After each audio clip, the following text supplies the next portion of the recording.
Уважаемые зрители, уважаемые участники матча, звучит государственный гимн Республики Беларусь.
Добрый день, уважаемые. Добрый день, уважаемые станимчане, гости нашего города, любители футбола. Послушаем, что скажут. Рады приветствовать вас на Студенческом стадионе «Юность». Сегодня матч 25-го тура чемпионата Республики Беларусь по футболу среди команд первой лиги.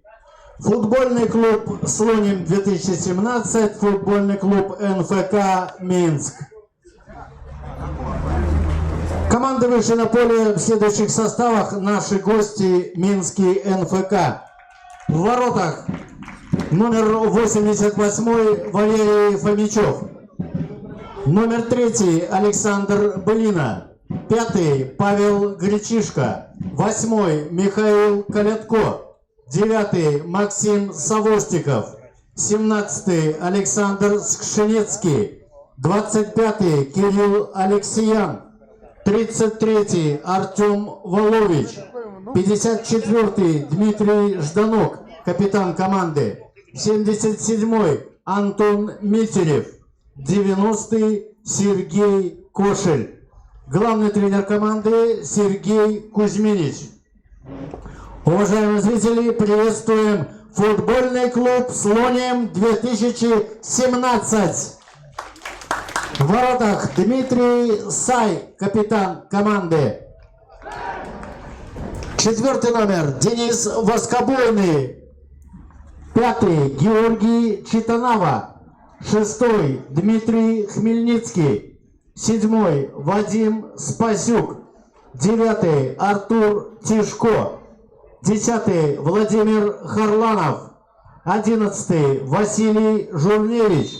15-й Владислав Зубрицкий, 19-й Владислав Берг, 21-й Евгений Баль. Старший тренер команды Александр Кадовбик. Сегодняшний матч обслуживает судейская бригада в составе. Судья в поле Илья Ляшук, Узда. Ему сегодня помогают судьи на линии Иван Олешкевич и Андрей Филиппович, оба столбцы. Резервный арбитр Артем Кузьмицкий. Сегодняшний матч инспектирует Александр Филатов, Могилев.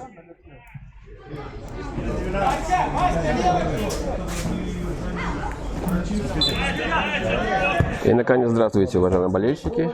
Местный диктор вам уже все рассказал. Я еще раз повторю состав нашей команды и объясню, почему он сегодня такой. В воротах у нас Валерий Фомичев, номер 88. В защите слева направо Кирилл Алексеян, номер 25. Александр Былина, номер 3. Павел Гречишко, номер 5. Справа Максим Савостиков. Далее Михаил Колядко, номер 8. Александр Шенецкий попал сегодня в состав, в основном, номер 17. Артем Волович, номер 33. Дмитрий Жданок, капитан команды. Забыл еще, естественно, у нас в центре обороны Антон Митерев, номер 77. Сегодня мы играем 4 защитника. Ну и у нас 3 атаки Сергей Кошель, номер 90.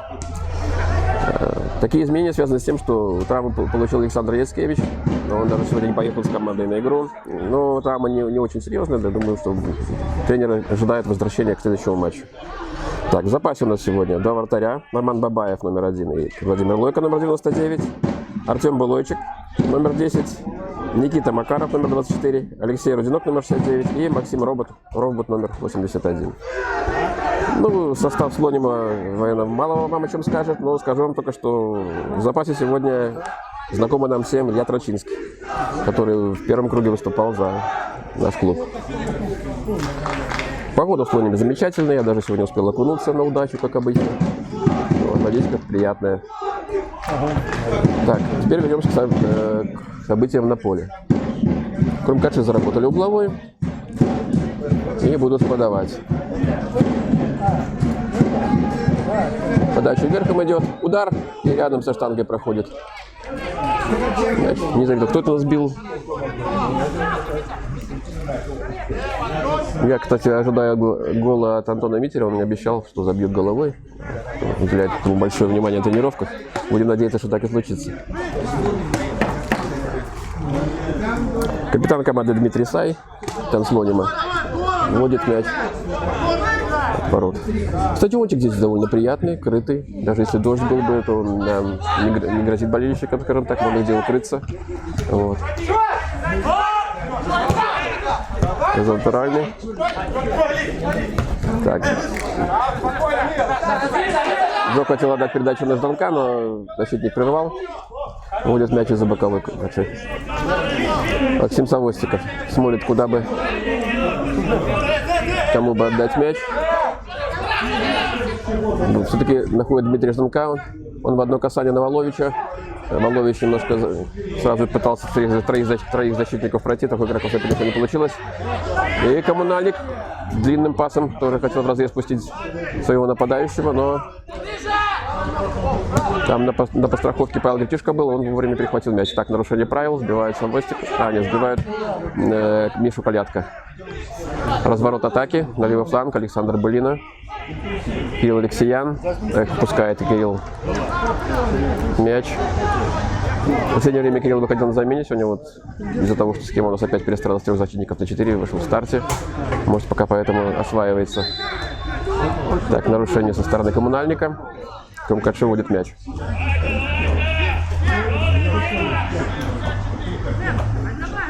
Ну, если вам известно, что наш вратарь Валерий Фомичев долгое время провел в Слониме. Вот. Поэтому знает много об этом городе, об этой команде. Так, длинный пас на Джока. Он поборолся, мяч не достал, но все-таки в конечном итоге попадает Михаил Колядко. Антон Митерев переводит налево. Там Кирилл Алексеян, Жданок. Перепасовка, короткий пас. Жданок пытается выйти на ударную позицию. Но пока все плотно прикрывают подходы к своим воротам хозяева. Волович. Ох, Колядко. Жестко сыграно в пределах правил. Вот теперь его сбивают. Так, опасный штрафной. Где-то метров 27 до ворот, наверное. Вот. С этой позиции обычно очень любит бить штрафные Александр Былина.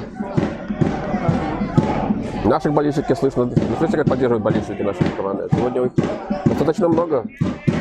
Я вам скажу, до Слонима было добраться не очень легко. Какие-то военные учения проходят, поэтому на дорогах пробки, танки и черти что творится.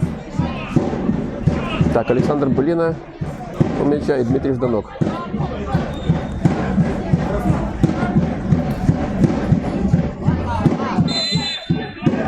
Я даю свисток. Жданок бьет. Хотел закрутить мяч, но не докрутил. Рядом. Метрах 2 от правой штанги он находит за линию ворот. Так, вот стали слышны и слонинские болельщики. Они предпочли место на солнце. Или просто им туда милиция отправила.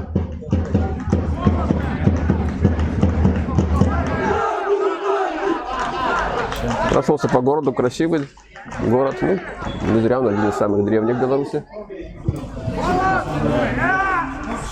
У меня многие спрашивали, почему на гербе Слонима лев изображен.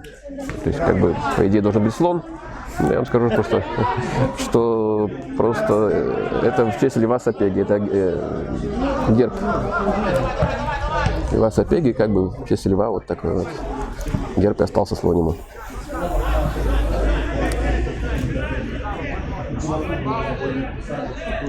Также сегодня с нами в строе, видите, наша прекрасная фотограф Юлия Репинская вернулась из Польши и с удвоенной силой взялась за работу.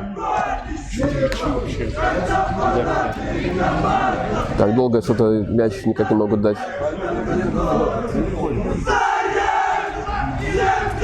Наконец вводит из-за боковой Микачи мяч. Борьба на втором этаже. Какая-то серия мелких передач закончилась тем, что все-таки нарушают правила наши игроки против кого-то из защитников Слонима.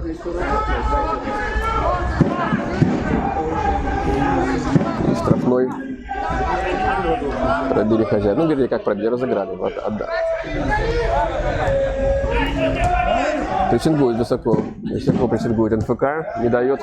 Так, и к ошибке это приводит защитников, и сразу быстро, но опять же, Миша Колядка слишком жестко принял мяч, отскочил от него далеко, и он опять от Крумкачева, Савостиков. Ох, какой пас. Станок, хотя на Митерева, но Митерев не пошел вперед, он все-таки защитник, а не нападающий. Немного пока сумбурная идет игра. Ну, Крумкачев владеет инициативой. Хозяева большей части отбиваются, но не надо забывать о том, что в обороне тоже не стоит забывать, потому что мы уже видели не раз, как команда, которая может весь матч почти своих ворот, потом отдает какой-нибудь резкий пас вперед, в разрез, и вот контратаки вот нельзя такие сделать. Но сейчас, кстати, вне игры было. Зафиксировали его у нападающего Слонима, которого мне все время хочется назвать коммунальником. И Валерий Фомичев наконец пощупает мяч.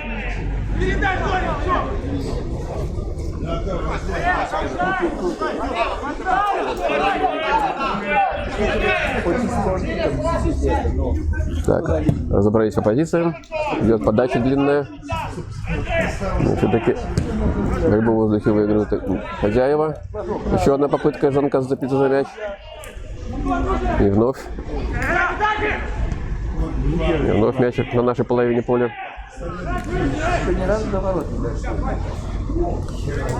Местные болельщики недовольны тем, что их команда ни разу пока не дошла до ворот. Так, вот Жданок на экстре атаки. Вот тут слишком сильный пас был. Достать его было нереально.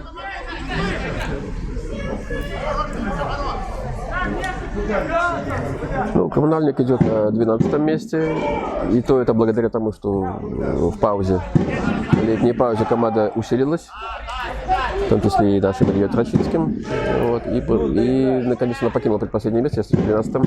Но все равно отставание от опасной зоны еще небольшое, всего 3 очка. Поэтому Коммунальник будет сражаться за каждое очко. Особенно у себя на поле.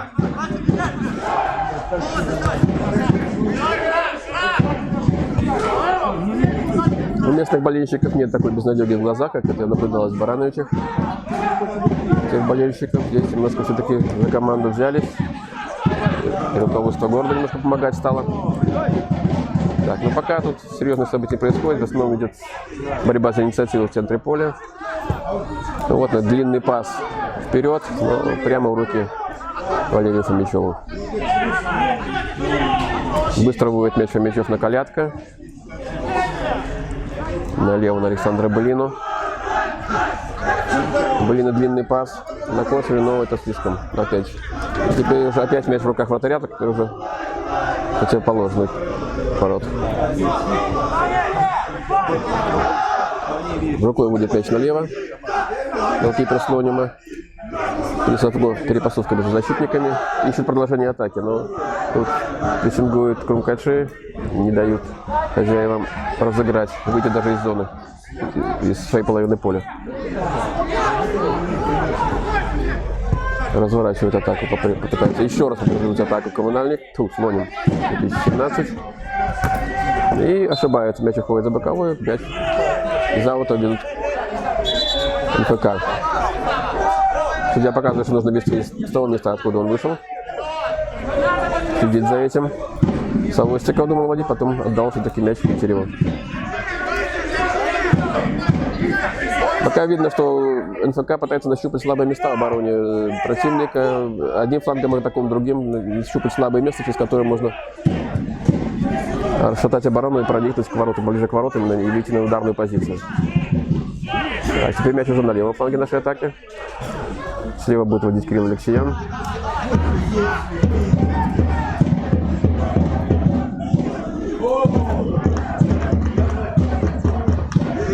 Вел как неудачно, но хозяева нарушили правила, пробил штрафной МКЧ.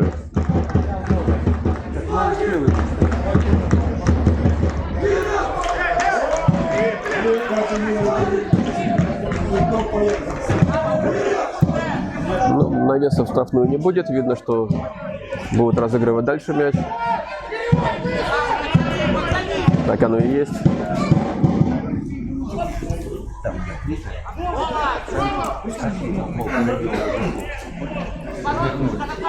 Михаил Колядко уже на левом фланге, он баражирует, скажем так, с центра на фланге, пытается помочь.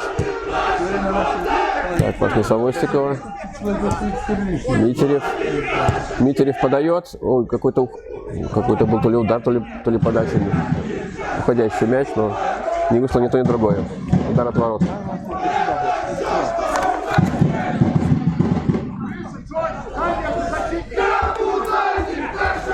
«15 минут первых прошли матча. Счет 0-0.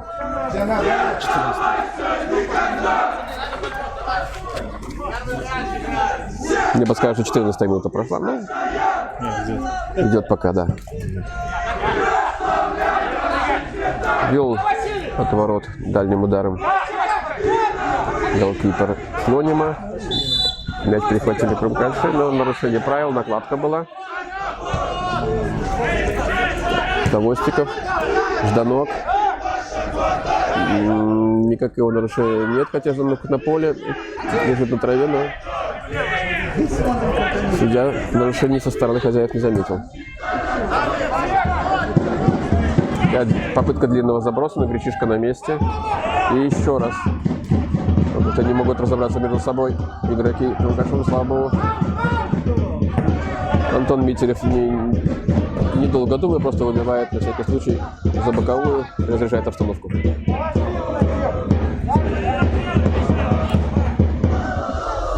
Ну, хотя вот даже как-то не торопятся. Наконец вели мяч. Перепасовка. Пас назад.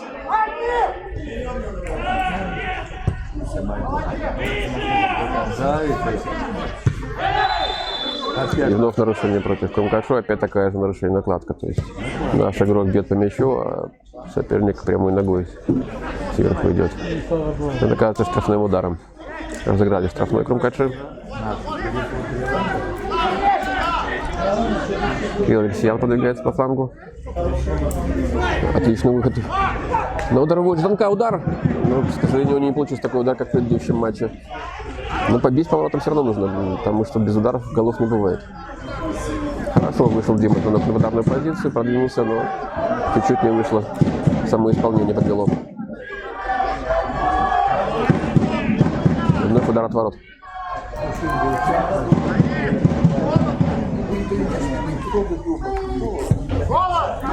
Это странный удар получился. Очень откровенно. Все-таки пытались все-таки перехватить мяч Крумкальцы, вывести Кошеля 1 на 1, но немножко залез Джонни в офсайд.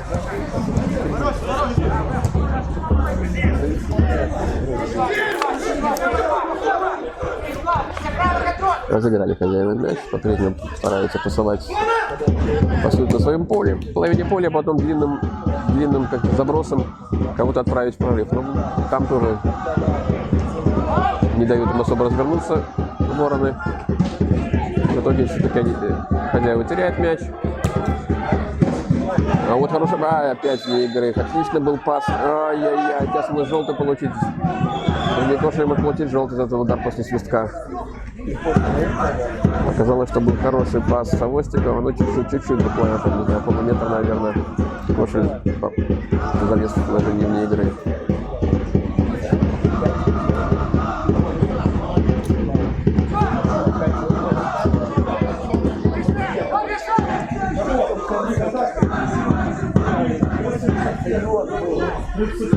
Хозяева не меняют тактику, перепасовываются защитники и ищут продолжение впереди, которого пока не видно. Так понимаю, они хотят выманить игроков Крумкашу, чтобы они поближе к ним подошли и немножко освободились зоны впереди. Но...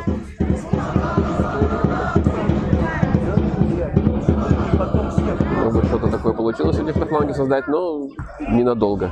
Потеряли мяч игроки Слонима из-за боковой или вороны.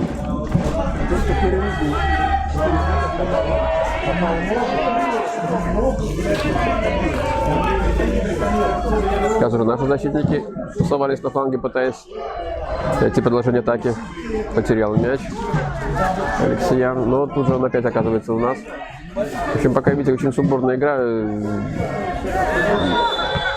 Мяч не держится долго ни одной, ни второй команды. Так, вот получает предупреждение.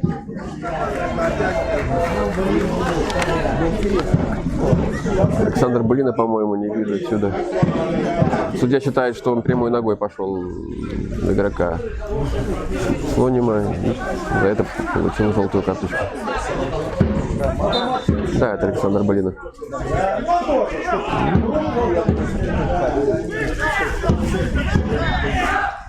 Да, нужен какой-то взрыв, как-то вот немножко как-то велотекущая идет игра, но так расшатать оборону коммунальника, Слонима, вернее, будет непросто. Надо немножко скорости добавлять. Потому что с нынешними скоростями, которые сейчас на поле, хозяева легко справляются. Успевают перекрывать. Ну, даже пытаются переходить в атаку уже, все смелее и смелее действуют. Так, ошибся игрок, защитник Слонима.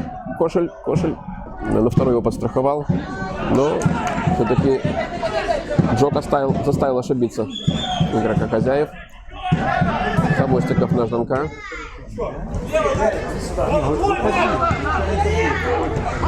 Так. Артем Малович в центре оказался, пас направо на Жданка, подача в центр.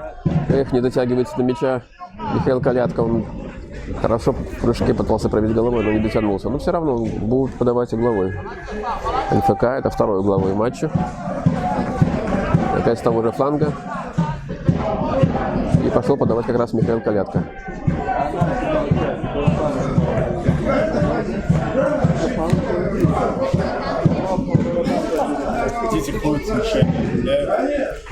Да, довольно вот оператор тоже заметил одну странную особенность. Мяч ушел далеко, пришлось игроку нашему самому за ним бежать. Там в это время игроки из хозяев должны подавать мячи, играются с мячиком за воротами. Так, подача. Ух, рикошеты. Пытаются пробить. Один удар. Ох, какой-то. Досталось нашему игроку. Кто это был?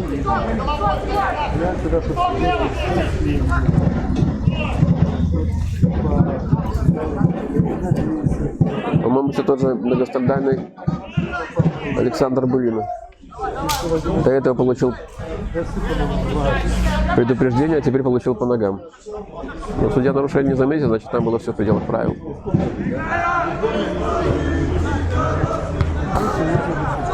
Вот так. Как Гречишка мощно накинул яд, сыграл головой. Мячик Крумкашов, подключает Савостикова. Успеет, не успеет. Эх. Не успел немножко. Да, была опасная ситуация. Игроки Слонима переходили в контратаку, но до подстраховки опять замечательно сыграл. Чтобы не перехвалить Павел Гречишка. Но атака Слонима не закончилась еще.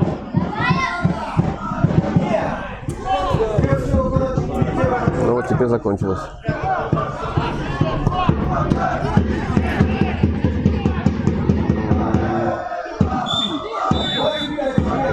Так, два игрока в центре поля, но нарушал местный. Поэтому судья показал штрафной в нашу пользу. Так. Доктора бегут на поле. Столкнулись, наверное, головами в воздухе.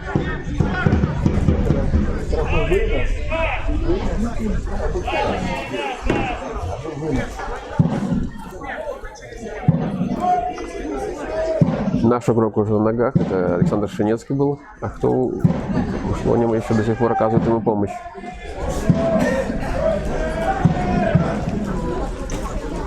Сколько минут там уже? 23 пришла. Да, ну вот, 23 минута матча.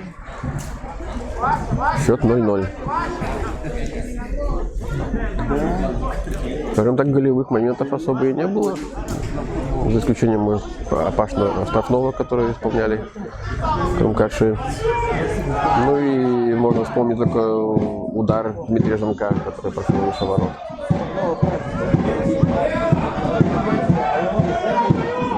Так, наконец игра возобновилась.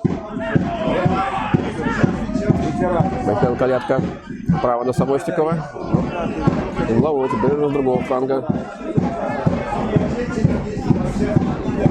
Опять бежит к угловому флажку Колядко.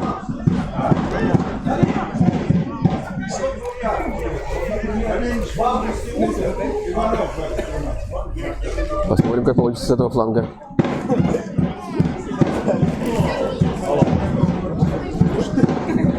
Пока НФК не разыгрывал угловые, а подавал штрафную. Наверное, будет подача в этот раз. Подача, закручивает мяч. Эх. Павел Гречишко поставил голову, подрезал мяч, но удар получился не сильным, и защитники выбили его за боковую.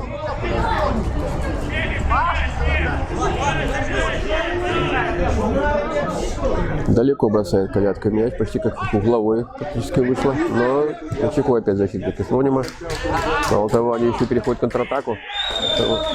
Вот отправляют 11 номера. Хотели отправить прорыв, но он немножко закопался, потерял мяч. Серия рикошетов опять. И наконец мяч у Дмитрия Жанка.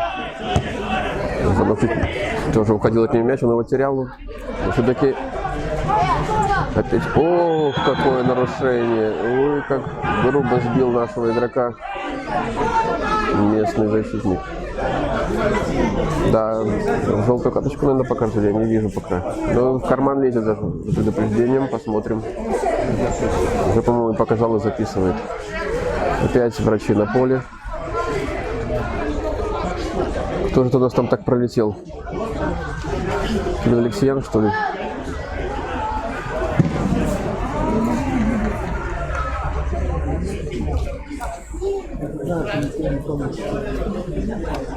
Это плохо, если это Кирилл, потому что он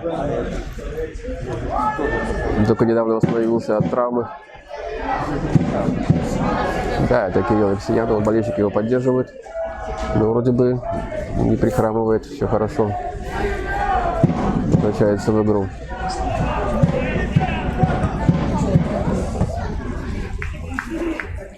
Также все в порядке, если и футболистам хозяев. Он тоже в игре. Валера Фомичев призывает игроков активнее. Правильно, Валера. 0-0 не наш счет.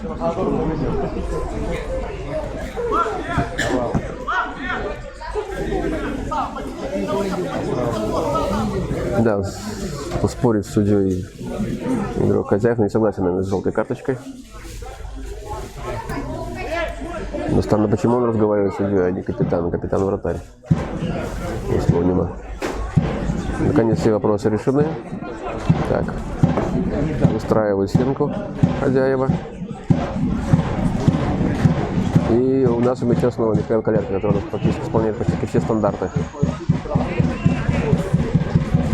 Ну что, будет, наверное, теперь подача на высокого Митерева.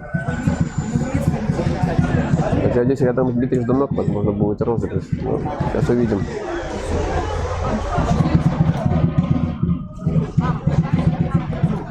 Сейчас все никак не отодвинет стенку на положенную, но вроде бы все отодвинул.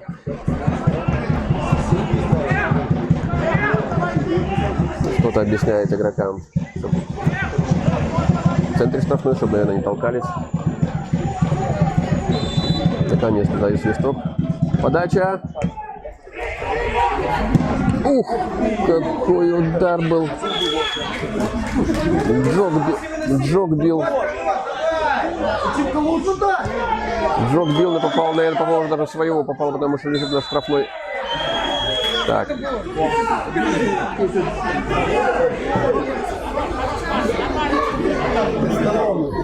Что ж столько сегодня нарушений?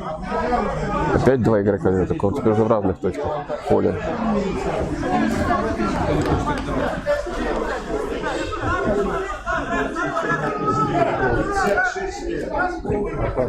Опять Александр, блин, да что ж ему сегодня так не везет-то?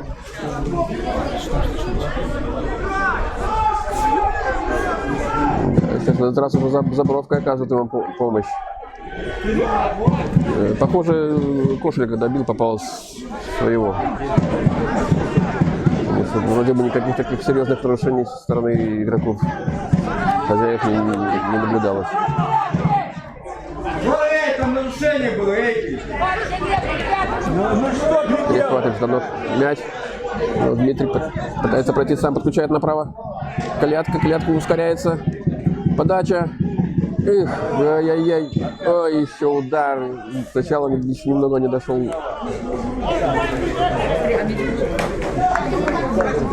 Да, хорошая была подача. Колядка. Сначала мяч не дошел до головы нашего игрока, потом отскочил. Артем Ивалович, он пробил и много выше ворот.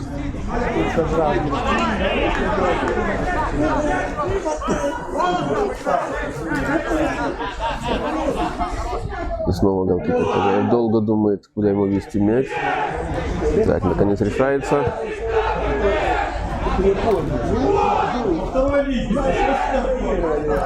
Ну, как раз получилось у него удачно, потому что ненадолго. Мяч попал к игрокам Слонима, но он выпустил, они выпустили за боковую. Опять вот бросит дальше.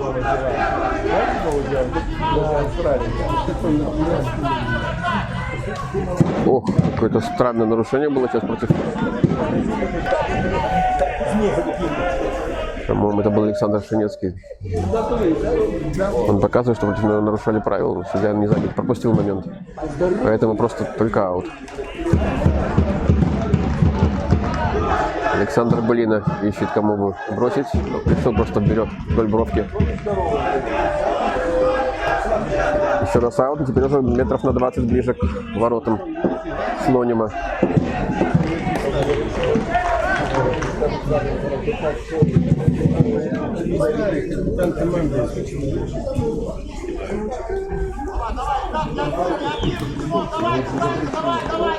А теперь уже Алексеян будет водить.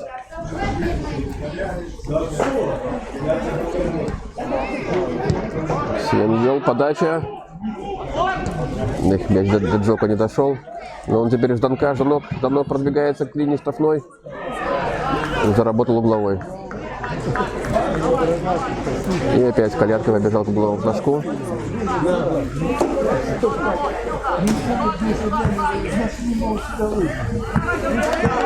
Ну даст. А вот теперь разыграли. Там, конечно, мяч. Кирилл Алексеян. И еще раз угловой. На чеку хозяева не дают. Спокойно разыграть. Но когда-то количество должно переходить в качество все-таки. Будем надеяться прямо сейчас.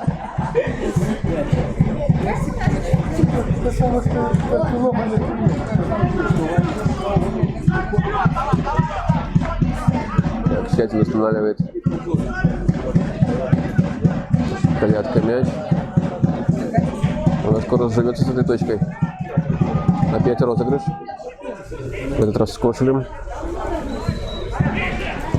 Опасно с Шинецкого. О, какую-то свечу Александр закинул высокую. В итоге он оказывается за боковой. Ведут, и Савустиков будет водить.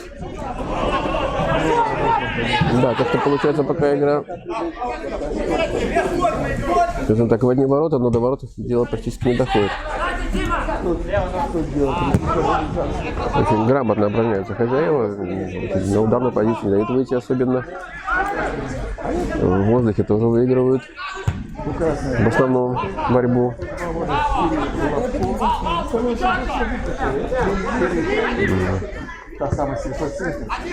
По крайней мере, на своих половине поля им хватает сил, чтобы перекрывать возможное направление атаки гостей. Теперь уже мяч выйдет за боковой хозяева. 7-й номер хотел, но передумал. Дает передышку такую небольшую. Для себя устроили хозяева. Ну еще, сейчас странно, вот прошел сейчас 3 метра дальше той точки, откуда мяч вышел. Но судья почему-то смотрел и ничего не сказал.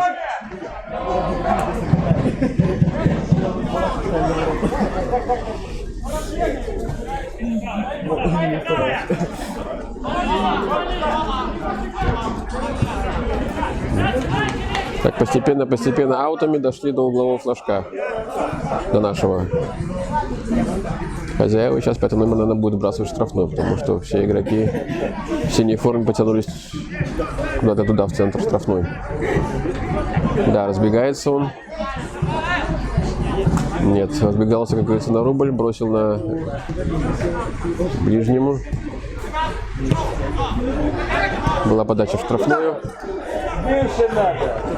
Но отбились кромкачи после 2 подач. Сейчас пытаются прессинговать. Нарушают правила. Быстро в атаку прийти не удалось. Опять мяч у хозяев будет. Они разыграют штрафной. Так, травма игрока Слонима. Нет, поднялся все-таки на ноги. Я думал полежать, потом думаю, нет, потом посплю.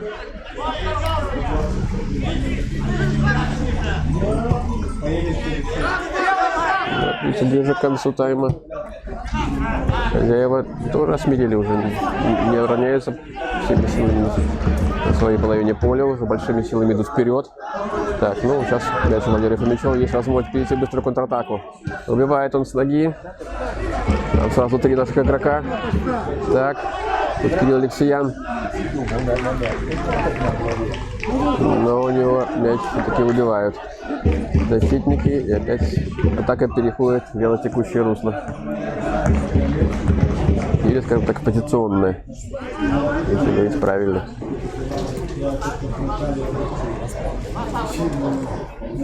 Кирилл мяч за боковой, опять мяч у него. С Жданком разыгрывает. Жданок пытается развернуться, но его за руку держит. В итоге он...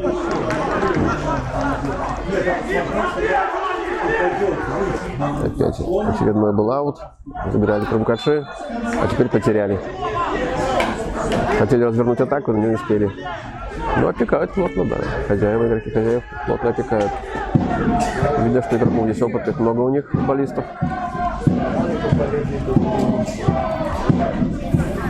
Неудачно бросили хозяева мяч. Снова аут в пользу кромкачев.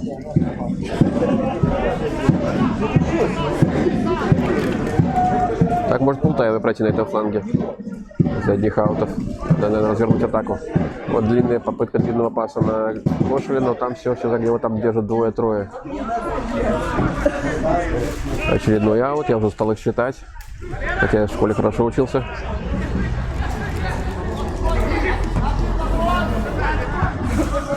Приходится возвращаться из атаки Воловичу, из полузащиты, чтобы хотя бы как-то пытаться перевести игру на другой фланг. Развернуть атаку. Вот, это заканчивается потерей мяча. Ох, угловой, скорее всего, будет. Вот первый угловой теперь в пользу хозяев. Отскочил как-то неудачно мяч. По-моему, от Антона Мисерева и чуть ли не с центра поля укатился за линию наших ворот. Похоже, что будет разыгрывать игроки Слонима, потому что нет, сразу идет подача. Кулаком выбивает Валерий Фомичев. Мяч. Серия ошибок. Серия ошибок, и аут теперь будет кромкачи. Но было довольно тревожно. Хомячок не дотянулся, только с помощью длинных рук удалось просто кулаком добраться до мяча и выбить его.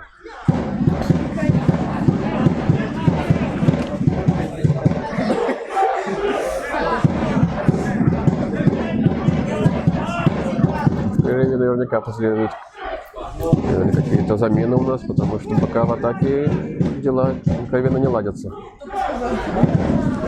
Но у нас есть на этот случай Алексей Родионов. Так, хватили за руку вроде бы нашего игрока, да, вот я наконец свистнул почему-то он свистнул через 3 секунды после того, как произошло нарушение.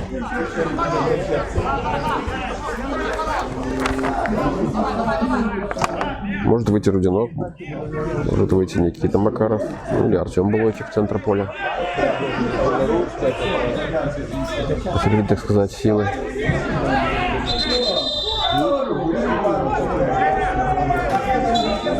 Судья указывает игроку местному, чтобы он отошел на положенное расстояние. Так. Так, опять сбивает сразу двоих игроков. Ну как что, сначала в одной точке, а потом в другой.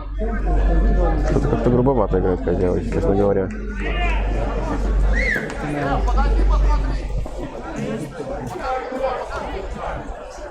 Валерий Фомичев устал стоять.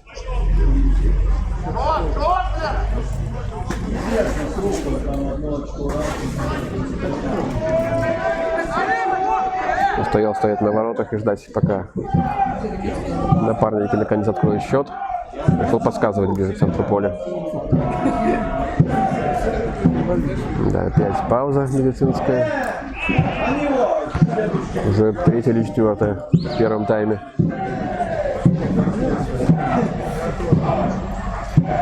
Это мне напоминает эта игра матч с Химиком в Светлогорске, где тоже была такая вот велотекущая, очень упорная хозяева всей команды стояли 3 ряда около своих ворот, потом забили гол и опять же затягивали время как только могли.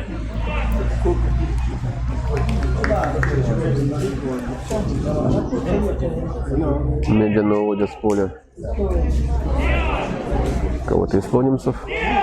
Будет оказывается его забровка уже помощь. Ну, теперь злично командует своими игроками в стенке.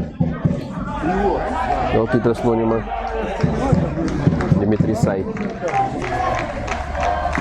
Ну, до ворот довольно далеко для прямого удара, но все равно неужели будет питаться бить.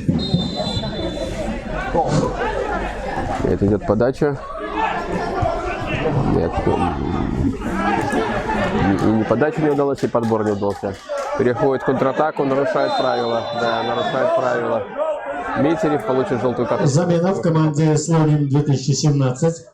Вместо Дениса Воскобойного, игравшего под номером 4, в игру вступил Евгений Заборонько, номер 12. Все-таки травму получил игрок Химика. И первая замена в матче.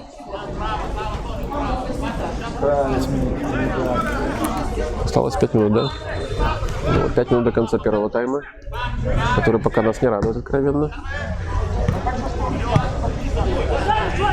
Так, длинный заброс на Кошеля. Сражается Джок.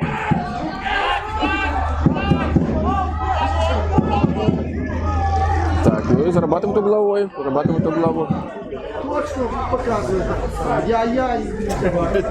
А он уже не мог брать. Ему надо было ли убивать ногой в сторону куда-нибудь, да? Надо было.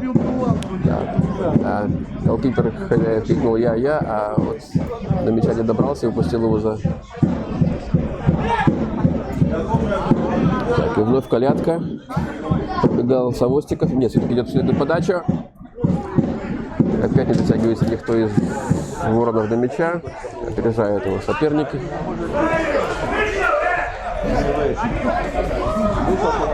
Выходит удар на позицию Колядку. Эх. Да, слева ему было бить неудобно Миша, и поэтому он решил отдать в центр штрафной, а там чистокол из ног, там не, просто так вот пас не пройдет.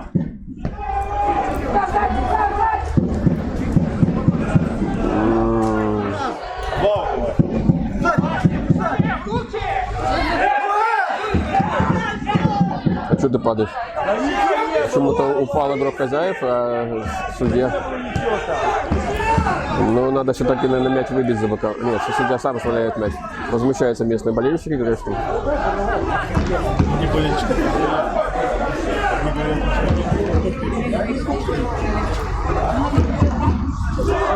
Ну, лично я наблюдал этот момент.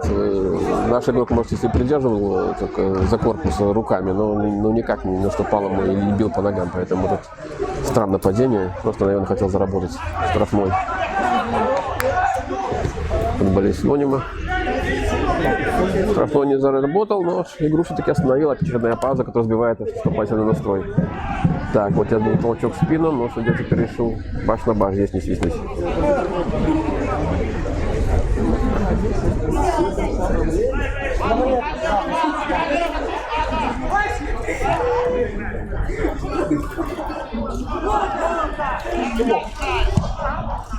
Далеко убивает мяч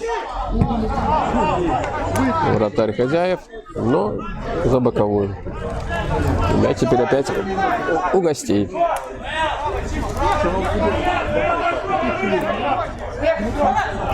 Так, Савостиков тоже долго идет, сейчас пока не дождется, что судья его остановит.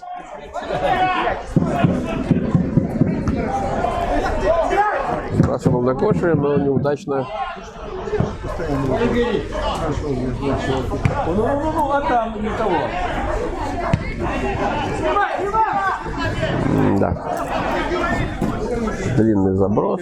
Вернее, это был как бы удар на удачу. Удача за ударом не последовала. Голкипера хозяев. Да, игра, да, откровенно не смотрится, скучновато. Даже как бы не комментировал. Жизнерадостно. Пока. Но вот только если наш местный голкипер развлечет своими странными выходами. Удар от ворот. Да. Сбит темп игры у хозяев пока получается. Тут бы, конечно, помогли очень дальние удары, но вот для них тоже нужно успеть выйти на ударную позицию. Пока возможностей для этого мало.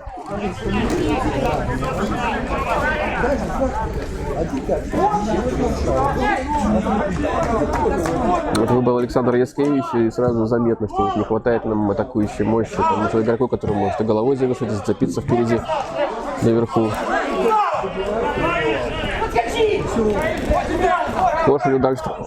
Кошель игрок штрафной, но голова, игра головой не его самое сильное место, скажем так. Ему он больше удар в одно касание, так. Вот, наконец, нет, Волович придерживает игрока. Но все-таки Артем Волович против двух игроков вышел победителем. Заработал аут. Так, опять долго мяч подает. Ну, понятно. Так. Савостиков будет уводить, разбегается далеко. Да, Фомичев команда, чтобы остальные игроки подходили на подбор. Вводит в штрафную. Джок, вернее, Жданок продлевал, но там некому было завершить. Видите, опять вот Колядка в центре, Жданок в центре, ждут пока. Нет.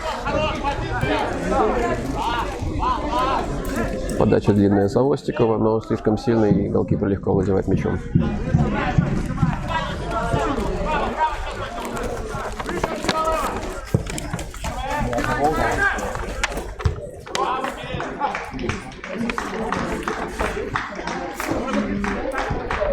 Так, вот, неплохая была.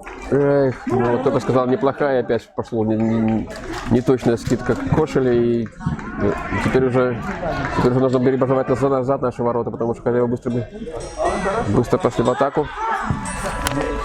Но, правда, притормозилось их наступление.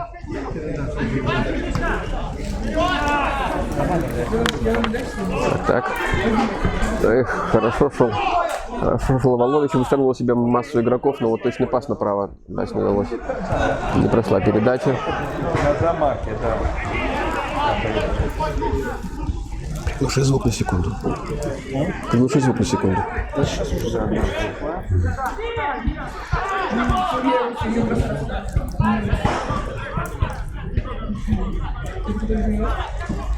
Так, вот бросит хозяева. Приглуши звук на секунду. Не люди тут.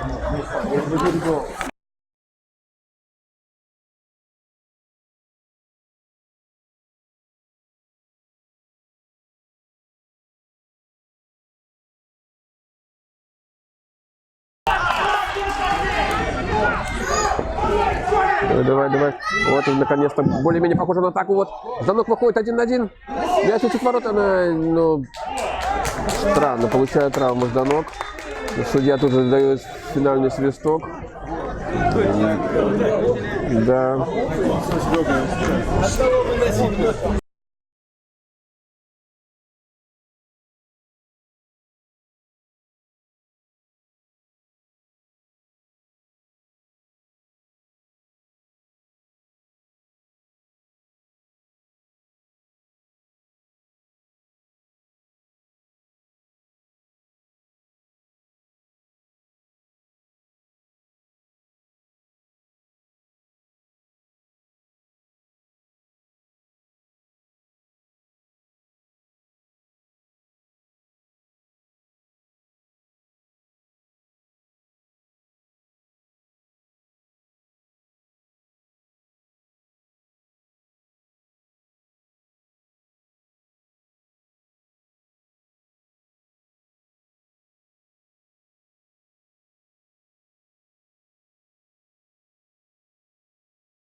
И еще раз здравствуйте, уважаемые болельщики.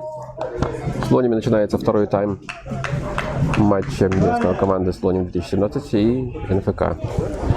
В первом тайме голов забитых мы не увидели, счет 0-0. В перерыве замен у нас тоже не произошло. Но я вам напомню на всякий случай состав нашей команды. В воротах Валерий Фомичев, номер 88. В защите Кирилл Алексеян, номер 25. Александр Блина, номер 3. Павел Гречишко, номер 5. Антон Митерев, номер 77. В полузащите Михаил Калятко, номер 8. Максим Савосиков, номер 9. Александр Шинецкий, номер 17. Артем Волович, номер 33. Дмитрий Жданов, номер 54, капитан команды. Ну и в нападении Сергей Кошель. И вот и гол. Пока я выбирал составы, произошел гол, я отвлекся. Да, вот так вот отвлекся составы. Но все равно 1-0 наконец-то наши. Вот так вот бывает. Читал составы, прозевал гол. Даже не видел, кто забил. И сейчас мы узнаем. Ну, совсем веселее начался второй тайм. Наверное, потому что я отвернулся и не посмотрел на поле. И это принесло удачу. Да, говорят, что все вокруг говорят, что это был удар, это что Кошель отличился. Гол ворота команды Слоним 2017 забил Сергей Кошель, номер 90.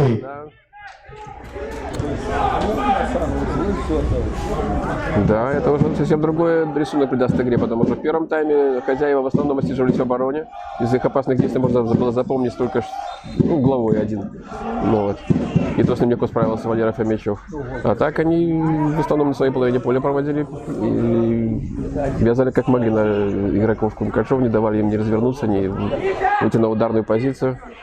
Но видно, что какие-то слова сказал тренер в перерыве, потому что сразу с первой минуты взялись за дело Кумкачи. Вот еще один опасный. Вот, игрок мог опять выйти на ударную позицию. В первом тайме судья показал 3 желтые карточки, 2, к сожалению, нам.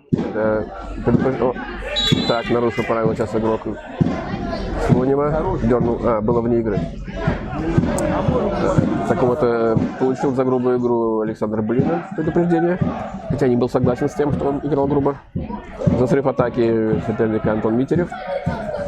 Ну и кто-то из игроков Слонима тоже получил карточку за то, что неласко обошелся с Кириллом Алексеяном.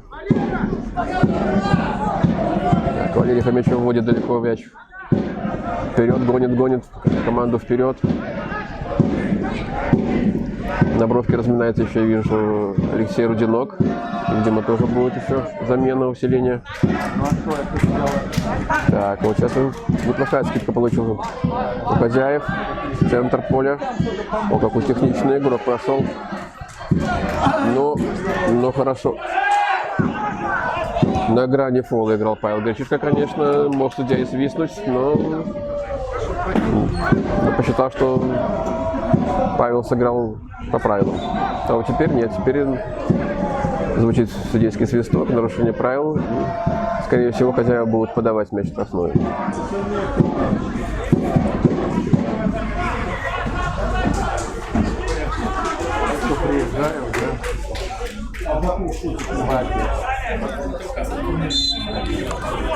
Да, Сергей Кошель у нас. Так, идет подача, потом на Сергей Кошеле. Так, Валерий Фомичев первый на мяче.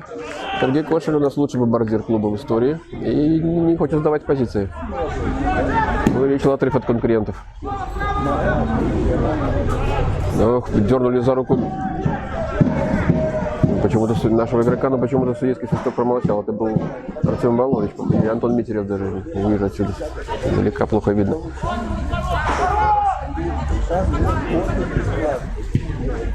Так, Миша Калятко разворачивается один раз вокруг своей оси, второй раз ищет его. Все-таки освободился от игрока соперника. И посылает вперед Джокер. Очень активен Джок в первые минуты. А то я думаю, что он заснет. Вот опять мяч. Так, вне игры опять было. Но сейчас мяч достался игрокам НФК, поэтому судья не свистнул.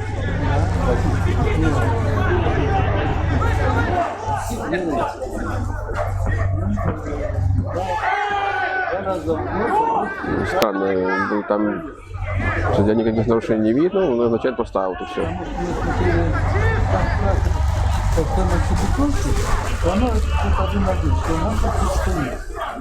Да, может мне опять отвернуться, чтобы наши гол забили. Тогда я вам ничего не скажу, дорогие друзья.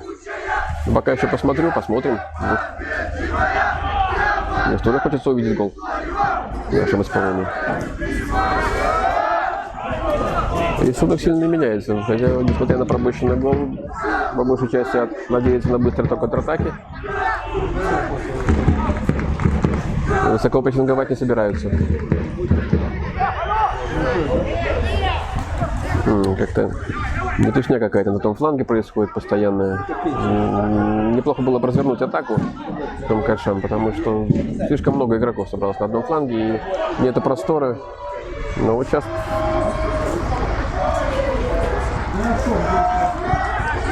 Ну, вот сейчас последует, наверное, разворот атаки. Да, вот. Мяч наконец у Александра Былина. Он здесь застоялся, уже почти загорел, пока ждал. Алексеянов разыгрывает, опять Былина. Так, открывается Волович. Рывок по флангу. Я хотел убрать под себя, но техника подвела. Главное, чтобы не фалило, потому что судья свистнет сразу. Так, вынос мяча в исполнении Слонима. Но это был не вынос, это был пас. И причем получилось даже удалось им мячом овладеть игрокам. Пытается отуйти Гречишка. Да, и все-таки нарушает Павел. На противоходе его поймал игрок хозяев. Сейчас будет опасный штрафной в исполнении Слонима. Еще и желтую показал. Да.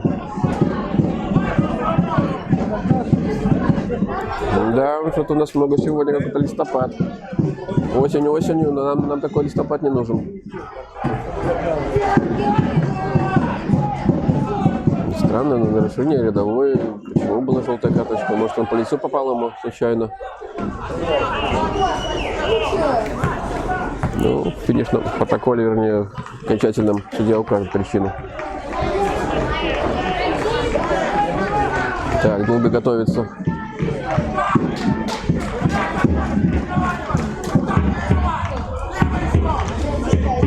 Владимир Фомичев, команда, чтобы немножко левее стал Дима Жданов, чтобы закрывал ближнюю штангу. Так, судья наконец дает свисток. Подача. Ну и хорошо играет Миша Колядко. И вот подключается Катак, подхватывает Кирилл Алексеян, они со Жданком вместе. Кто-то стягивает пас на Жданка. Эх, немножко затормозилась атака Алексеян. Да, качество. Вот, свисток. Столкнули между собой два игрока хозяев. Да, какой-то у нас медицинский очень матч получается. В первом тайме было 4 или 5 моментов, когда игроки лежали на поле и выбегали, врачи помогали.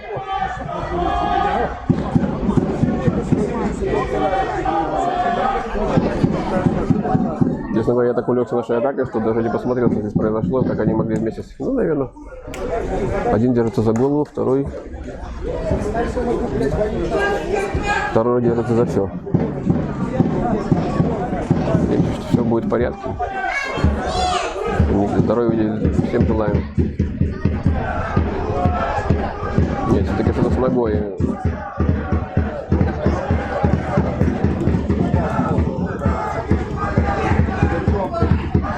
До 5-го номера и замену показывает замену. Будет, наверное, еще одна вынужденная замена. В первом тайме была вынужденная замена у Слонима. Сейчас еще одна.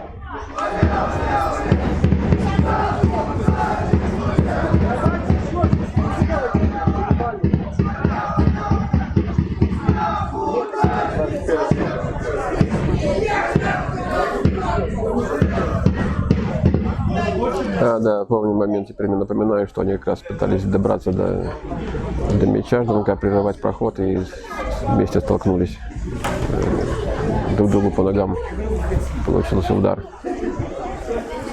Да, затянулась пауза.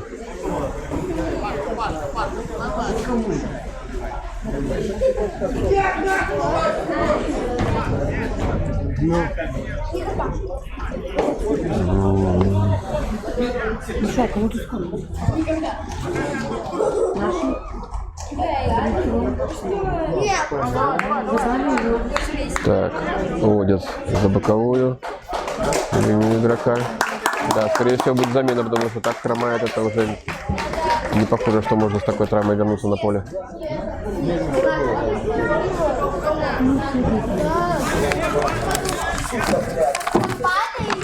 Машет рукой. Это Георгий Читанава.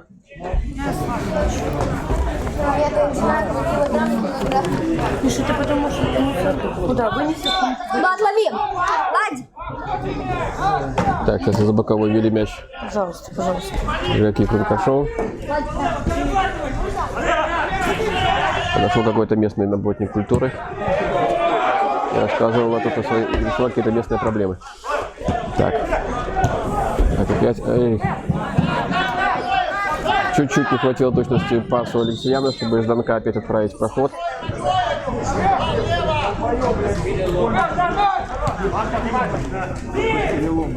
Вот перехватил мяч Белович. Выходит на ударную позицию. Эх, пас отдавал.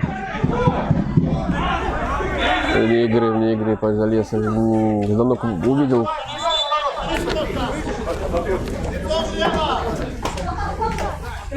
Увидел Жданка. Володич, но опять чуть-чуть в положении игры оказался Дмитрий. Замена в команде «Слоним 2017». Вместо Георгия Читанава, игравшего под номером 5, на поле вышел Вильгельм Берг, номер 3. Вот видите, какие игроки есть у Слонева. Вильгельм. Вильгельм Берг, да. Да, свистит судья в пользу хозяев, показывает, что Кошель нарушил правила. Не согласен с этим Джок. Ох, сейчас довольно-таки рискованно пропускал Александр Былина мяч, но опыт все-таки имеет значение. Он заранее видел, что Слоним не успеет добежать. И удар от ворот. Мячеву сейчас приходится непросто, потому что солнце прямо в глаза.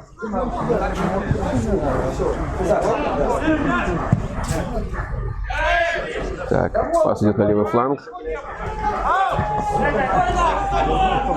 Так, достается Кункашам. Кирилл Алексеян. Так, и вот замена первая у нас. Антон Митерев уходит. И Максим Робот выходит.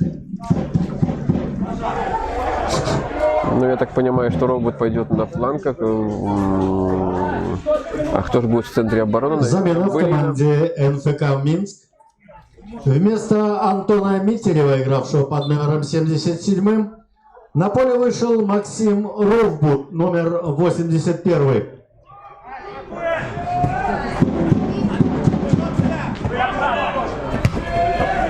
Блин, от греха подальше стрелять. Атаку.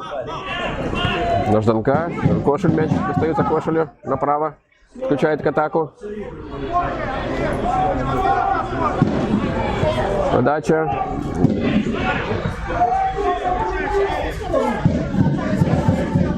Ох, какой длинный. Ну, как-то очень высоко поднял мяч. Не видел, кто из наших. Мяч достается как голкиперу хозяев. Он далеким ударом пострадает вперед.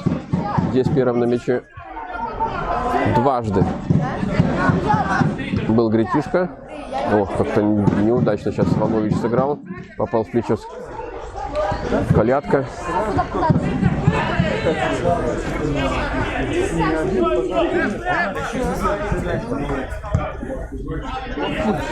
Мяч у хозяев. Перепасовываются на своей половине поля, пытаются как-то так найти лазейки.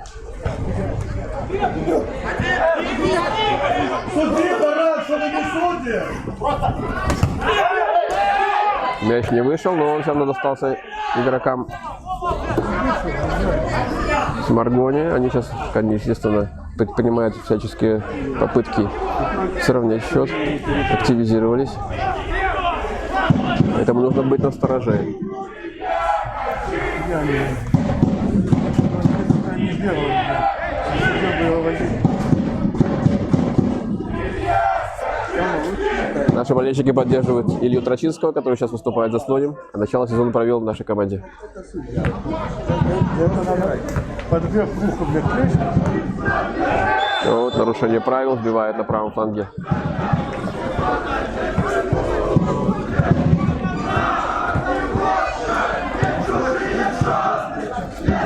Кошеля сбили. И сейчас робот ввел мяч. Опять мяч у робота. Длинная передача на Кошеля, но он не дотягивается. Попытка подбора. Мяч достается. Ох, как не точно играет сейчас робот, но все равно пока мяч у наш. Дмитрий Жданок там сражался изо всех сил, но добился аута.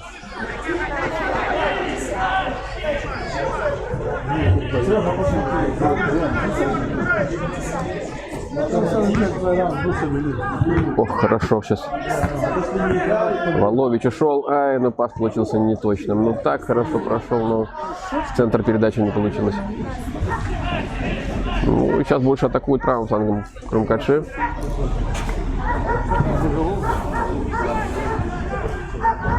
Несмотря на то, что там их облаивает собака какая-то местная. Так, центром надо быть аккуратным, потому что ну, опять какое-то нарушение. И судья опять со стороны Александра Блина замечает нарушение.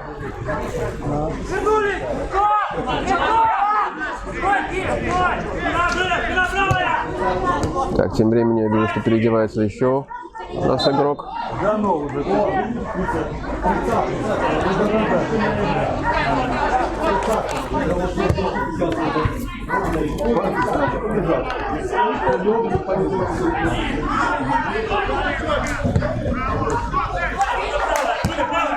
Тем временем хозяева атакуют. Опять нарушение. Александр Шанецкий. Александр Шанецкий сейчас нарушил правила. Болельщик возмущается, что Крумкачи играет грубо, но я бы не сказал так.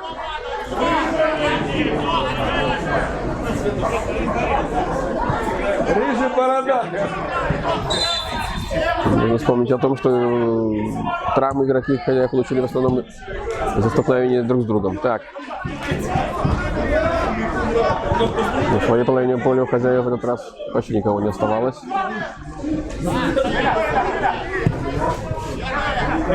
Так. А тем временем стадион начинает накрывать пелена дыма. Кто-то в частном секторе жгет листья, и этот дым здесь идет сюда. Пытаются замаскировать действия своих игроков с помощью дымовой завесы. Опять какие-то мелкие фолы, я не знаю. Опять Александр Шанецкий сейчас. Как все, рыжего меняет.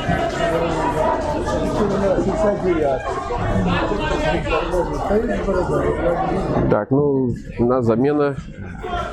Алексей Родионок меняет Дмитрия Жданка.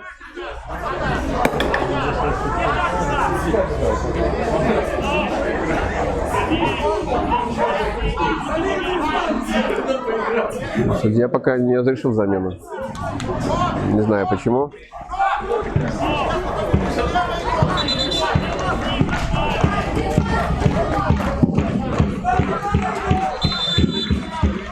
Вот, потому что Дима не хочет уходить с поля.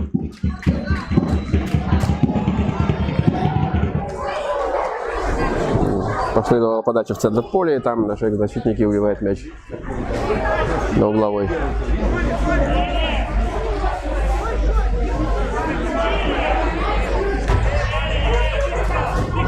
Тут у нас замена застопорилась, не знаю почему, но...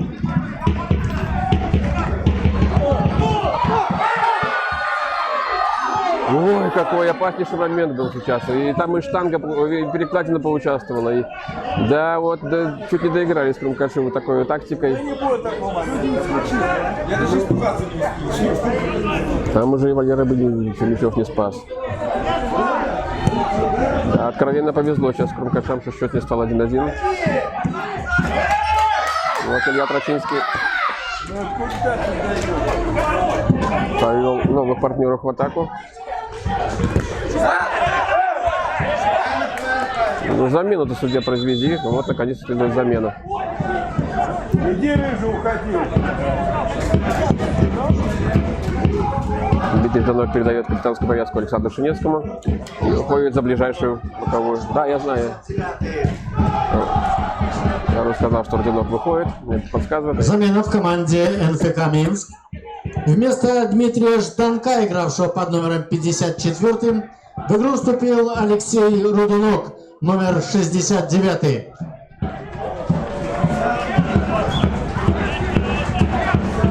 Замена в команде Слоним 2017. Вместо Владимира Харланова, игравшего под номером 10, на поле вышел Алексей Чернодаров, номер 16. Ну, вы сами слышали замены.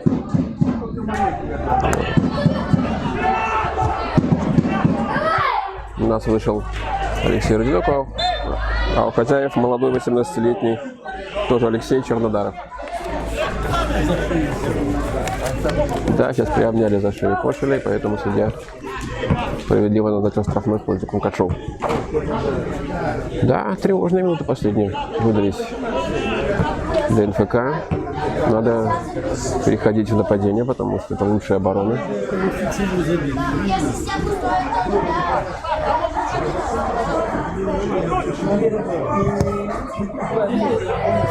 Вот так прямо таки держат. Интересно, сейчас держали буквально за грудь Руденка, свисток почему-то прозвучал в сторону в пользу хозяев. Странно.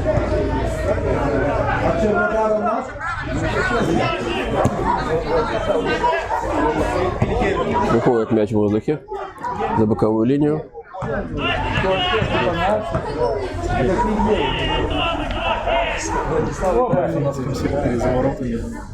Жгут листья, да? Ну да, там. Да, тут версия такая. Еще от оператора последняя, что это жгут листья. Фанаты.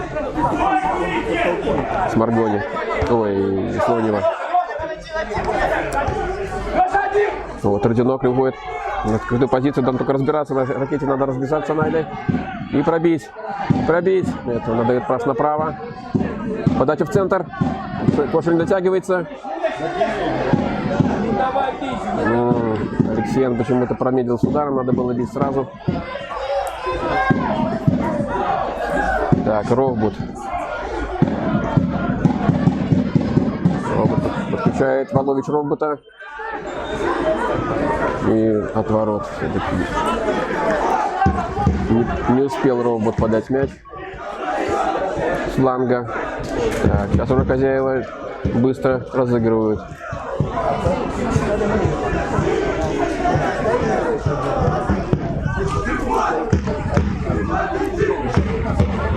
Аут. Аут бросит Слоним.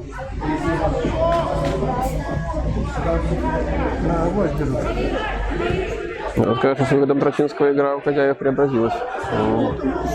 Он разгоняет атаки и...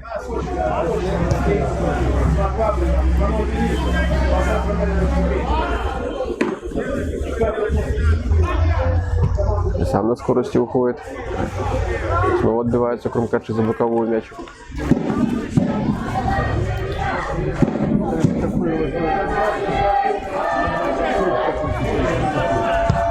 Так, высокая свеча. С ней справляется Алексеян. Мяч опять у хозяев. Но пока, правда, на их половине поля. Была попытка бросить прорыв своего игрока, но там никого не оказалось, и мяч у Фомичева. Наш голкипер будет далеко убивать. Показывает партнерам, чтобы они... Ох, как-то...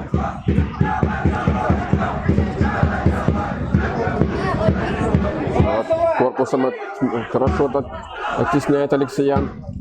Уходит еще от одного. Да. Ну, немножко картинно упал Кирилл, поэтому судья не свистнул. Хотя толчок присутствовал, но... Так, и вновь перехватывает мяч Крумкачи. Ну вот сейчас наконец свистнул судья, потому что это уже...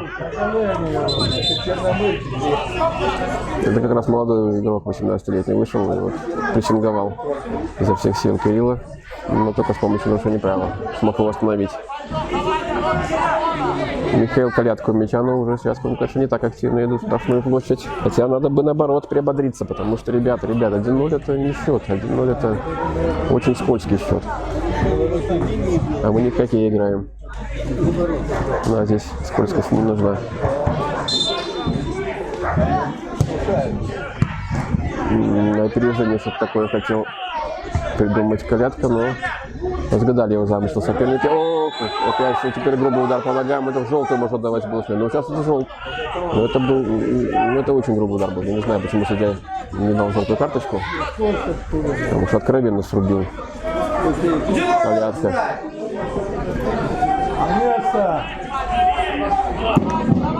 Но пока Крумкачи выполнили задачу, переместили игру на чужую половину поля. Так, Калятко теперь уже подает.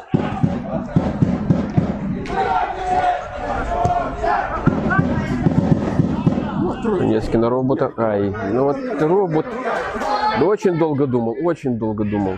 Максим и дал сопернику перехватить мяч. И хорошо хоть не упустил его. Сумел прервать атаку с помощью аута.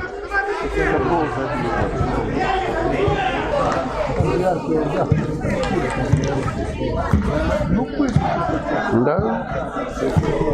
Но он ему не думает сдаваться, и силы у соперника есть.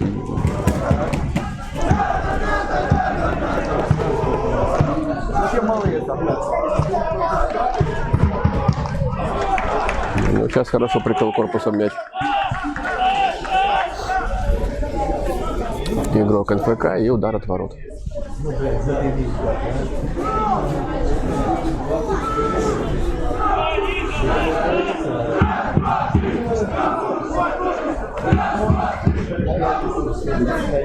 Опять очередной заряд дыма.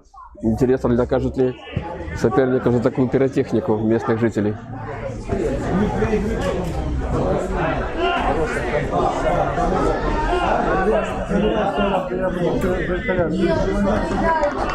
Ну, прессинговали до конца игроки Крумкачева, заставили соперника ошибиться, выбить мяч за боковую, вернее упустить.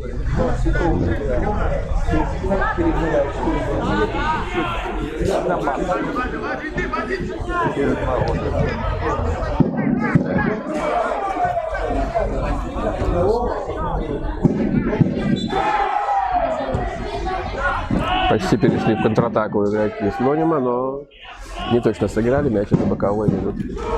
Крумкачев. Мы видим, что сейчас игра сосредоточилась на левом фланге атаки Слонима, соответственно, на правом фланге защиты Крумкачева. Какое там место пытались нащупать там хозяева. Так, вот теперь наконец перевод на этот фланг. Разыгрывают хозяева мяч на своей половине поля. Перепасовываются защитники. Тут надо по активнее сыграть, заставить ошибиться. Вот, выше. Призывает своих игроков играть выше. Нет, мяч не ушел, несмотря на протесты Крумкачева, мяч не вышел. Все-таки здесь какая-то метушня пошла. Ну, теперь уже аут.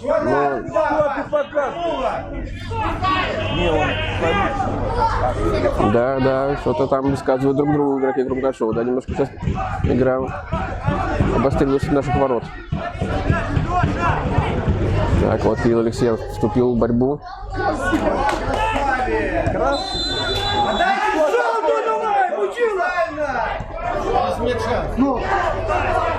Подтолкнул игрока хозяев.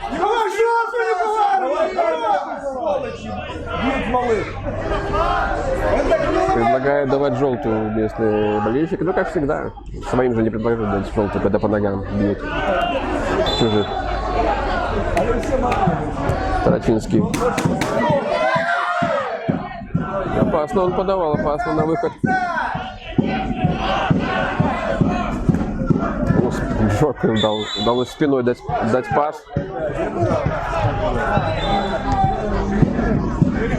Не игры, что ли, или что непонятно? Наверное, не игры. А, замена еще одна у нас. Так, Кошель уходит. Джонни уходит. Спасибо за игру. Дякую за гульню. Як говорять наші завзятори.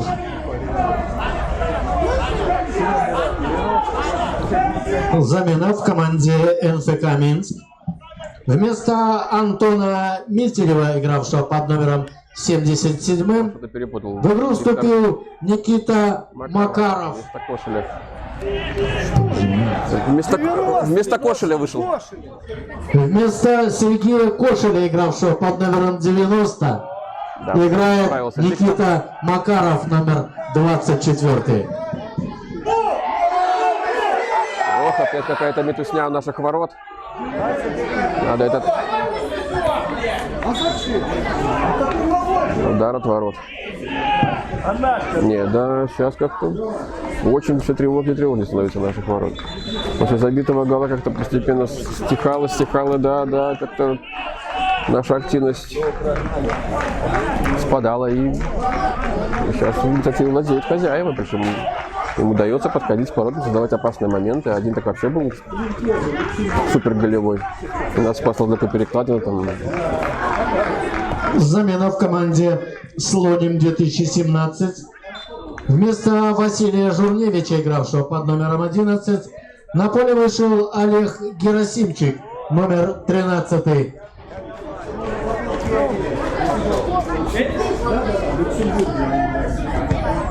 Какой-то мяч постоянно где-то вверху находится, из-за этого его надо как-то успокоиться к румкачам и попасовать мяч, они избегать вот таких вот странных забросов, которые в большинстве случаев ведут к потере. Ну вот сейчас наконец-то мяч. Так. Рудинок хотел. Опять что-то вратарь напортачил вместо того, чтобы мяч выбить хотя бы за кого, и упустил его за линию ворот. И вот такой неожиданный угловой заработал. Алексей Рудинок до конца шел, прессинговал защитника вратаря и напугал в конечном итоге.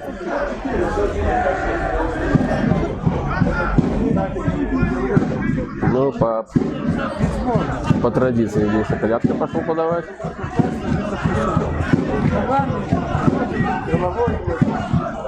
Высоко подача. Рудинок скидывает под удар. Отличный удар, но чуть-чуть выше верхнего угла ворот. Это Листовина пролетает мяч. Но в одно касание уже красиво было. Жаль, что не в рамку. Да, вратарь хозяев заметил игрока одиноко стоящего, номера 3, и хотел отправить его на рандеву с мячом, но немножко перестарался. Аут. Александр Блина не спешит.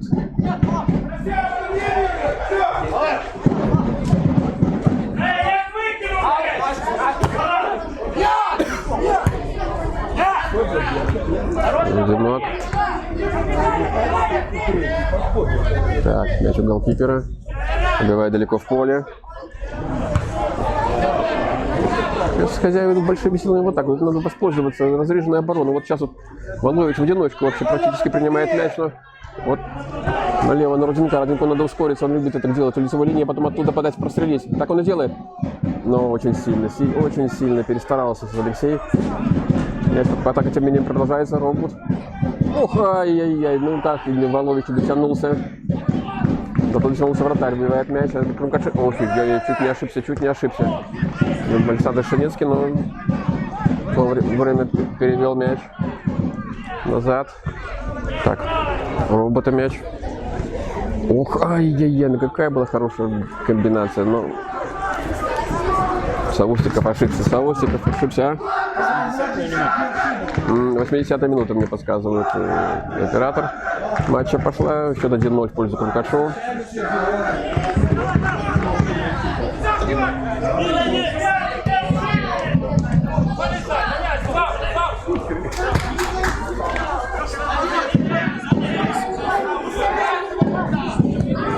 Видно, что 16 номер немножко стесняется играть, молодой еще. Подсказывают местные футболисты.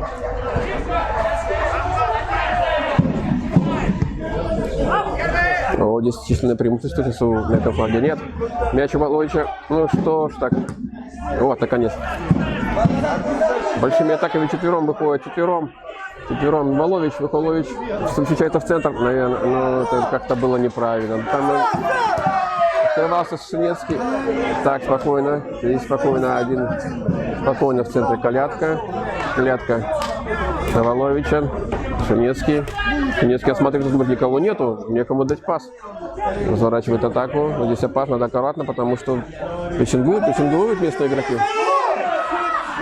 Очень опасная игра. Красиво, конечно, сыграл Фомичев, но, скажем так, на тоненького. Мощно переводит на другой фланг мяч Алексеян. Опять подключает к атаке Ровбута.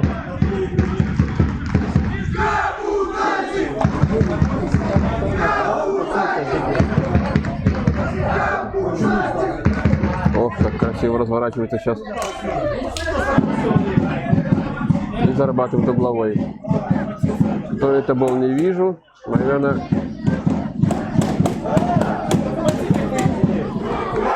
Так, лежит на поле. Кого нас там сбили? Я отсюда не вижу, очень далеко. С комментаторской позиции.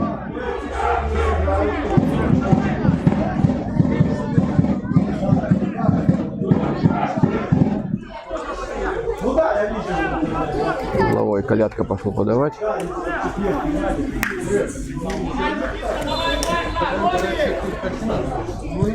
А это Никита Макаров был. Вот это он. Сейчас, кстати, он выпрыгивал. Никита Макаров тогда хорошо прошел по флангу, и вот его сбили, но обошлось без травм. Так, сейчас уже нарушение с нашей стороны. Хозяева будет, голкипер будет дальним ударом водить мяч.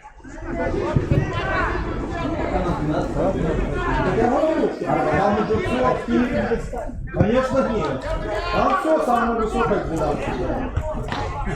Борьба вверху.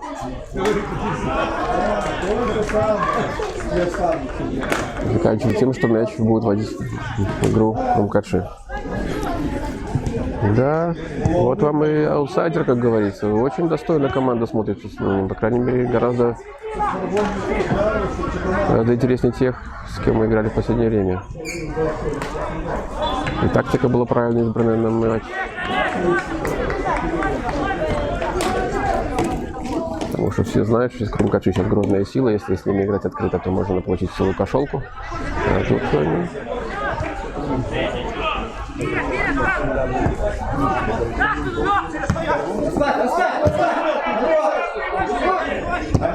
Ох, не вовремя, конечно, подскользнулся Кирилл Алексеян. Мяч не вышел, взял руками его. А нет, мяч вышел все-таки, это странно, судья не свистнул. Что там непонятное, как не разберись с мячами. Два мяча на поле было, да.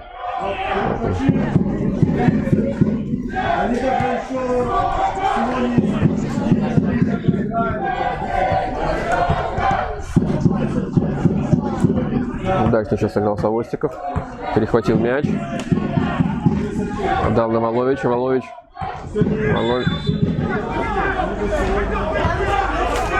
Судья как-то странно. Когда жесткость в ковине, он может помолчать, когда здесь какое-то непонятное... Уважаемые зрители, очередные матчи команда «Слоним» 2019 проводит. 26 октября играем в Бресте с местной командой «Рух», а очередной матч на Слонимском стадионе состоится 9 ноября. Принимаем футбольный клуб «Сморгой».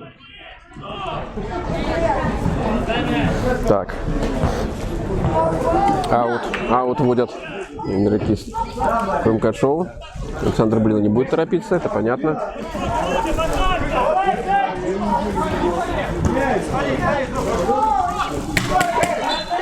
Так, вот как хорошо Жигунов прикрыл мяч корпусом. Только с помощью нарушения удалось его остановить. Штрафной будет бить Крумкачи. Это сделает Александр Былина. Будет, наверное, далеко посылать.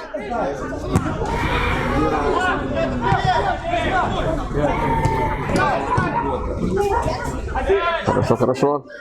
Вот перехватили опять мяч, и Бородинок посражался. Вот, ну, вот опять нарушение. Ну, нарушение прямо за шею схватили судья! Ну, нет ничего себе. Ну, я такого еще не видел. Ну.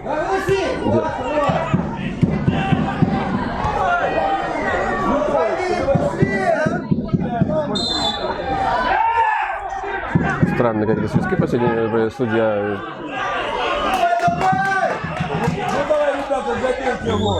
Какое-то второе подряд непонятное решение. До этого было просто явное нарушение против.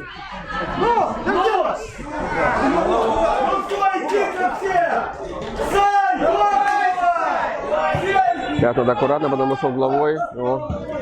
Это, наверное, одна из последних возможностей. Слоним, и вратарь даже пошел. Вратарь пошел.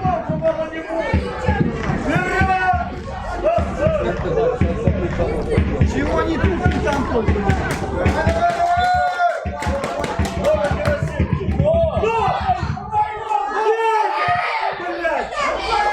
Мяч подскакивает.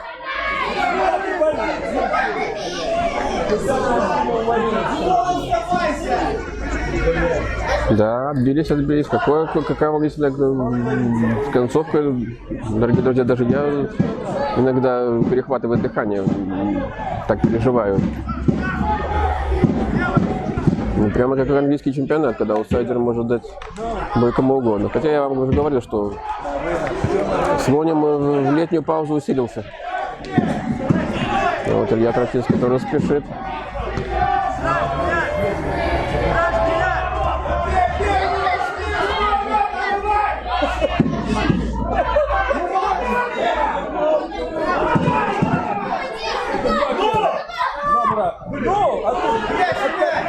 И как-то отбиваются, как-то сумбурно. Надо немножко успокоиться нашим игрокам. Вот перемять мяч на себя, вот как Никита Макаров сейчас. Так, попрессинговать их. Нужно, нельзя. Давать инициативу. Так, все, и пошел. О! Какая, да что это, что явная желтая карточка. Это очень грубо сбили Алексеяна. И 15 номер получает предупреждение. Какая минута? Минута какая? Уважаемые зрители, поправка.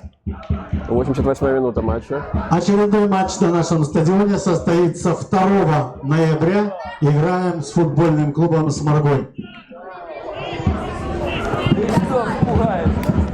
Не, мы думали, что пропускает после Почему-то Валера Фомичев будет выбивать мяч.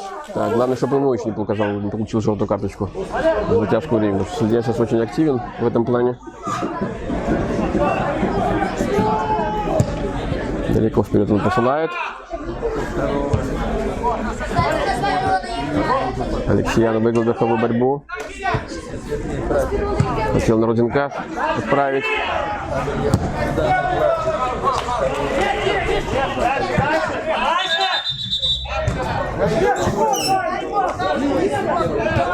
Не с той точки показывает. Судья вводится мяч, поэтому заставляет игроков, да, постоянно игроков хозяев водить. Так, нужно попрессинговать немножко МКШам.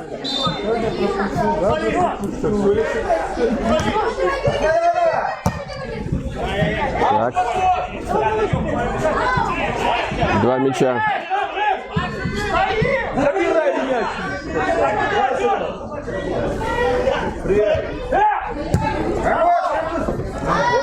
Ну, теперь наконец мяч у нас.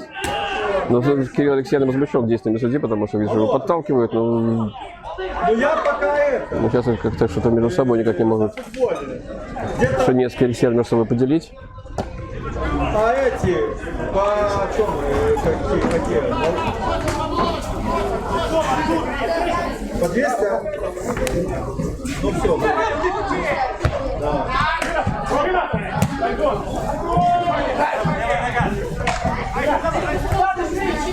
Так, все-таки мяч достается игрокам Слонима.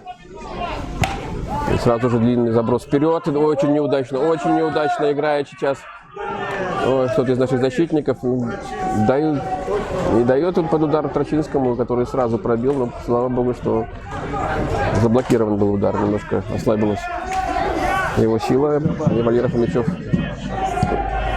легко владел мячом. Пас на Руденька. Сражается опять он до конца.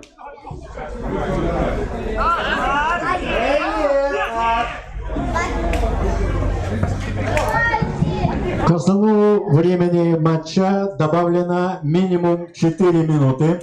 4 минуты, да, много остановок сегодня было в матче. Поэтому тут надо еще сражаться, эти 4 минуты держать. Так, у нас готовится замена, еще одна.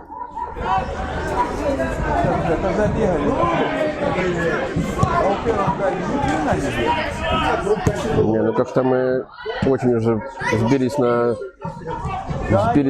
отбойную игру. Это очень как-то не радует. Вот, перехватывает мяч. Сейчас игроки наши. Руденок отдает направо. Ой, ну куда ж так отдавать-то? Ну куда? Что это было такое? Ну такая возможность была выйти втроем. Ну, неграмотно сыграли, неграмотно. Ну сейчас хорошо хоть забивает. Очень далеко голкипер Хозяев. Мяч уходит за линию ворот. Это страшно.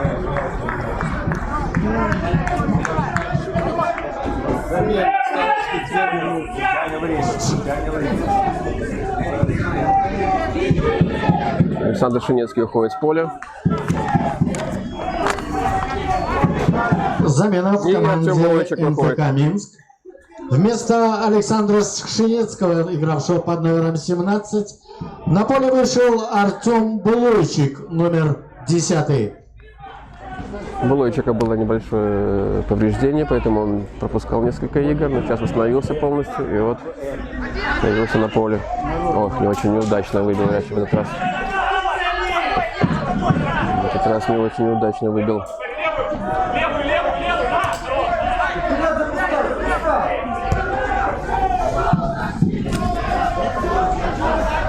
Так, атакует Хозяева опять большими силами вперед. Вот перехватывает, нет, не перехватывает. Ох, долго думал. Ну вот, наконец-то мяч Руденька.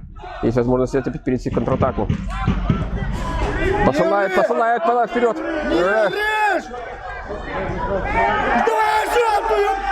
Зачем было бить после свистка? Ну вот зачем? Ну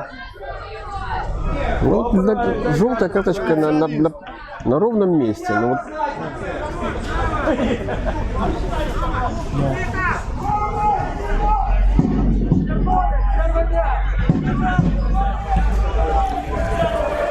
Не обязательно. Мы сегодня нахватали целый, говорю, листопад у нас карточек. И опять опасный удар Хозяев. Что же это мы сбились совсем на кучу какую-то. Ну надо, ребята, надо уже не тянуть время, надо. Или физухи уже нету. Активнее. Так, что-то там опять разбираются между собой игроки, никак не поделят. Успокаивает их судья. Уважаемые зрители, очередной матч на нашем стадионе состоится 2 ноября. Играем футбольный клуб «Слоним-2017» и футбольный клуб «Сморгонь». Да, это, по-моему, третье объявление о том, какой матч состоится. И каждый раз соперники новые. У «Слонима». Так, ну что, осталось буквально пару минут. И сколько там уже, какая добавленная минута идет? Ну, ребята говорят, что по секундомеру 20 секунд, но...